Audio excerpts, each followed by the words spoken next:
Hello everyone, আসসালামু আলাইকুম। প্রিয় ভাই বোনেরা, সবাই কেমন আছেন? আশা করি সবাই ভালো আছেন। আমি আল্লাহর রহমতে অনেক ভালো আছি।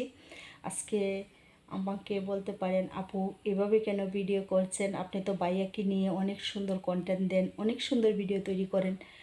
কি আর করব, আমার প্রিয় ভাইদের প্রিয় বোনদের বলছি, আজকে আমি বাধ্য হয়েছি এভাবে ভিডিও করতে।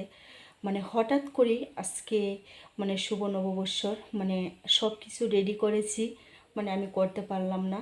হঠাৎ করে কি জানি কি হয়ে যায়, মানে মানুষ বলতে পারে না।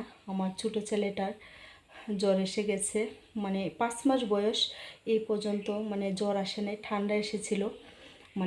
ঠান্ডার সময় মনে করেন 21 দিন বয়সে ঠান্ডা এসেছিল, তার চিকিৎসা করাতে ঠান্ডা ভালো হয়ে গেছে। এরপরে আর ঠান্ডাও আসে নাই, জ্বরও আসে না, কিন্তু হঠাৎ করে আজকে এত জ্বর এসেছে আমার ছেলে বাচ্চা।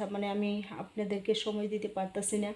আর আপনাদেরকে কিন্তু অনেক ভিডিওতে আমি বলে দিয়েছি, আমার শাশুড়ি নেই বাড়িতে অনেক দিন ধরে, আমি খুব ব্যস্ত আছি। আপনারা কিন্তু আমাকে দেখেই বুঝতে পারতেছেন, আমি কিন্তু যে অবস্থায় ছিলাম সেই অবস্থায় ভিডিও করছি। আমার প্রিয় ভাইদের বোনদের ভিডিও তো দিতে হবে, সবাইকে তো বিনোদন দিতে হবে, সবার সাথে কথা বলতে হবে। আর আপনাদেরকে আমি এখন ভালোবাসা দিতে পারতাছি না। কেন দিতে পারতাছি না জানেন? শুধু ব্যস্ততার কারণে আমি দিতে পারতেছি না। ইনশাল্লাহ আপনারা আর কিছুদিন আমাকে সময় দেন, সবাইকে ভালোবাসা দেব, অনেক সুন্দর সুন্দর ভিডিও তৈরি করব। আমি কিন্তু এখন ছোট বাচ্চাকে নিয়ে ঘর থেকে বের হতে পারতেছি না, আপনাদেরকে সুন্দর ভিডিও উপহার দিতে পারতেছি না। এখন আমি বাবুকে রেখে আমি ভিডিও করছি সামনের ক্যামেরায়। কি আর করব, ভিডিও তো দিতে হবে আমার প্রিয় ভাইদের প্রিয় বোনদের। আমি যে অবস্থাতে ছিলাম সেই অবস্থাতেই আপনাদেরকে ভিডিও দিচ্ছি, কোনো কিছু করার নেই। আর অবশ্যই আমার ছেলের জন্য দোয়া করবেন, আমার ছেলে যেন তাড়াতাড়ি সুস্থ হয়ে যায়।